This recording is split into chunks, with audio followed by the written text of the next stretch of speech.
बच्चों, कल हम लोग पढ़े थे शरारती बंदर के बारे में कि एक जंगल था, उसमें एक शरारती बंदर रहा करता था। उसी जंगल के अंदर एक बेया नाम की चिड़िया भी रहा करती थी। उन दोनों के बीच में क्या बातें हुई और उसका परिणाम क्या निकला, उसी के बारे में हम लोग पढ़ रहे थे। तो कल हम लोगों ने पढ़ा था कि बंदर बहुत ही शरारती था और वह सारे जानवरों को जंगल में परेशान करने का काम किया करता था। जंगल के जितने भी जानवर थे उसकी शरारतों से परेशान रहा करते थे और उसको समझाया करते थे कि तुम अपनी शरारतों को छोड़ दो और अपने आदतों को सुधारो, दूसरे को परेशान मत करो, वरना एक दिन तुमको बहुत पछताना पड़ेगा। तुमने अपना समय इन शरारतों के अंदर जो बर्बाद करने का निश्चय किया है उसका त्याग करो, छोड़ दो और इस समय का उपयोग अच्छे कामों में करो। लेकिन बंदर भी अपने धुन का बड़ा पक्का था, लोगों की बातों को सुनता था, लेकिन करता वही था कि जो उसको पसंद होता था, यानी शरारतें करना वो नहीं छोड़ पाया। जिसका परिणाम यह होता है कि एक बार जंगल में बरसात के मौसम में बहुत ज़ोरदार बारिश होती है और बंदर ने न तो कोई अपना घर बनाया था, न कोई उसके रहने का ठिकाना था और न उसने खाने पीने का इंतज़ाम किया था। आखिरकार घनघोर बारिश होना शुरू हो जाती है और उस बारिश में वह बंदर पूरी तरह से भीग जाता है। हवाएं तेज़ चल रही थीं, उसके बचने का कोई दूसरा उपाय नहीं था। वह हवा के चलने के कारण ठंड से थर थर थर थर काँप रहा था। उसकी हालत बहुत ही बुरी हो चुकी थी। वह अपने दांतों को ठंड लगने के कारण किटकिटा रहा था। कोई उसको सहारा देने वाला नहीं था। जंगल के जिस पेड़ के नीचे वह बैठा हुआ था उसी पेड़ के ऊपर बहुत सारे घोंसले थे चिड़ियों के।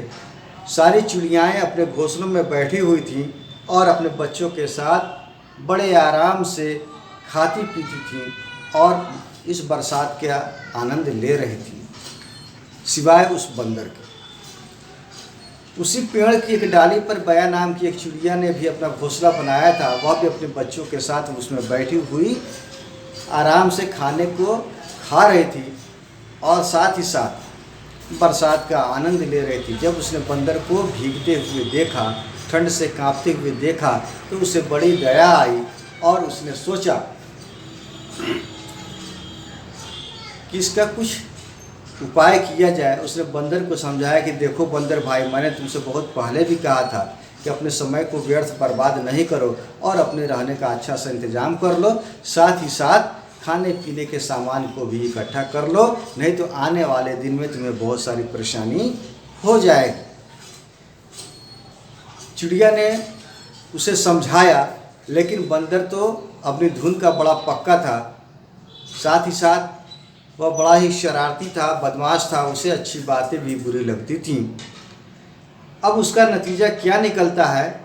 चिड़िया ने तो उसकी मदद करने की सोची, लेकिन उसकी बातों का उसके ऊपर क्या असर होता है उसको हम लोग पढ़ेंगे। जैसे ही बिया ने अपनी बात कही कि बंदर भाई, मैंने तुमको बहुत पहले ही समझाया था कि अपने रहने और खाने का इंतज़ाम कर लो, लेकिन तुमने नहीं किया, तुम्हारी बहुत बड़ी गलती है। तब बंदर उसकी बातों को सुनकर गुस्सा हो जाता है, उसकी आंखें लाल हो जाती हैं और वह बया की तरफ गुस्से में देखने लगता है। बया फिर कहते कि देखो भाई, जो होना था वो तो हो चुका, लेकिन आगे से मेरी बात को याद रखना कि जैसा लोग कहते हैं कि अच्छे काम को करो, अच्छे काम को करना सीखो, शरारतें करना छोड़ो। कम से कम अपने लिए एक सुंदर सा घर बना लो और उसमें खाने पीने के सामान को जमा कर लो।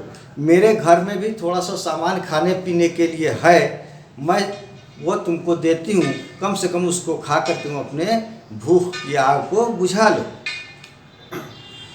इतना सुनना था कि बंदर जो पहले से गुस्सा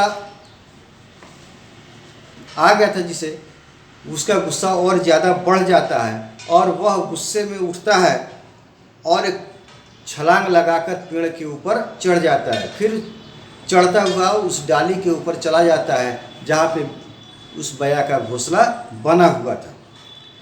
वह बया से कहता है कि देखो, तुम मुझे सीख दे रही हो, समझा रही हो और मुझे ताना दे रही हो कि मैंने जिस काम को तुम लोगों ने कहा था मैंने नहीं किया, जिसका परिणाम आज मुझे भोगना पड़ रहा है। तो मैं तो भोग ही रहा हूँ, साथ ही साथ तुम लोगों को भी सही सलामत नहीं रहने दूंगा।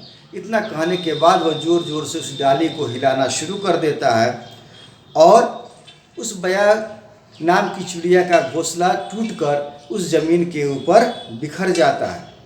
बेचारी बया जो भलाई का काम करने के लिए गई थी और उस भलाई का बदला ये मिला कि बंदर ने उसके घोंसले को तोड़ दिया, नष्ट कर दिया और उसको उखाड़ कर ज़मीन के ऊपर फेंक दिया।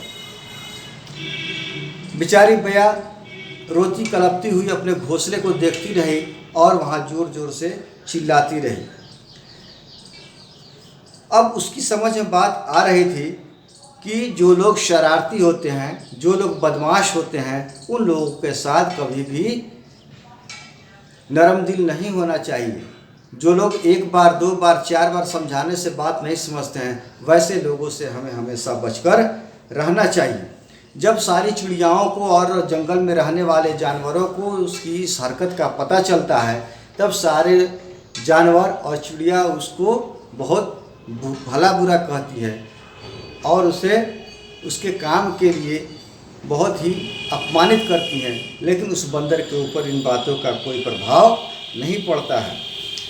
तब जानवर कहते हैं कि हमें कभी भी शरारती लोगों के संगत में नहीं रहना चाहिए, हमेशा उनसे बचकर रहने की हमको ज़रूरत है।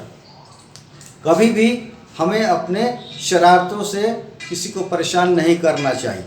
शरारती इतना भी नहीं हो जाए कि लोग हमसे ऊब जाएं और हमसे दूर भागना शुरू कर दें। इस कहानी में यही बताया गया है कि बच्चे शरारती होते हैं, लेकिन शरारत की भी एक हद होती है। वह हद इतनी ज़्यादा न हो जाए कि लोग हमसे घृणा करने लगें और दूर भागने का प्रयास करने लगें।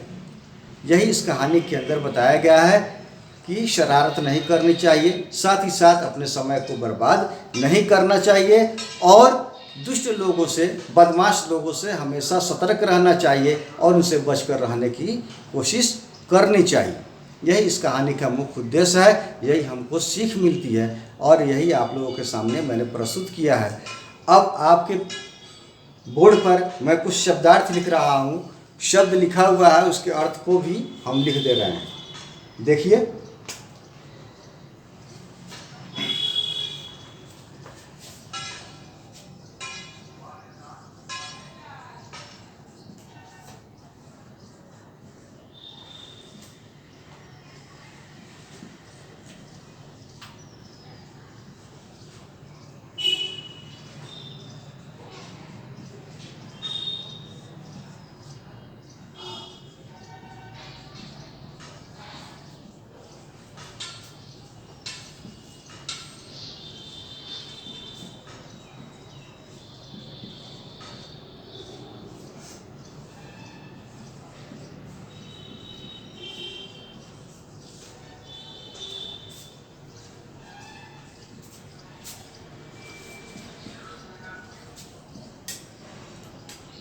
वैद्य का अर्थ होता है चिकित्सक, डॉक्टर।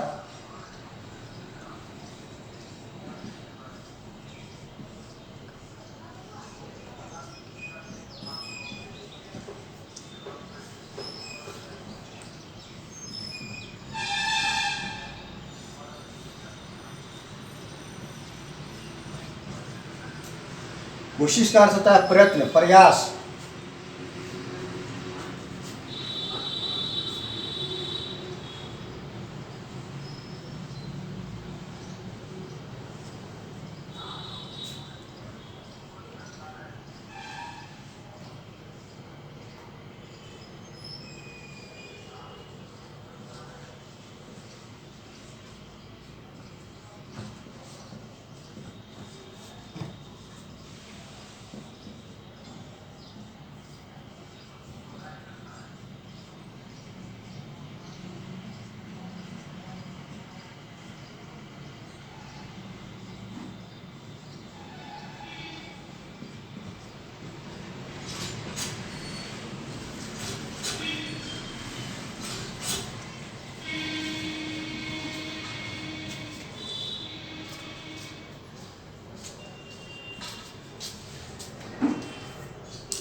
ठीक है, यहाँ शब्दार्थ लिख दिया, शब्द हो गया, इसका अर्थ हो गया। अब इसको आप लोग नोट कर लेंगे, अगले दिन क्वेश्चन आंसर इसका हम बना के आपको बता देंगे, पढ़ा देंगे, समझा देंगे। ठीक है।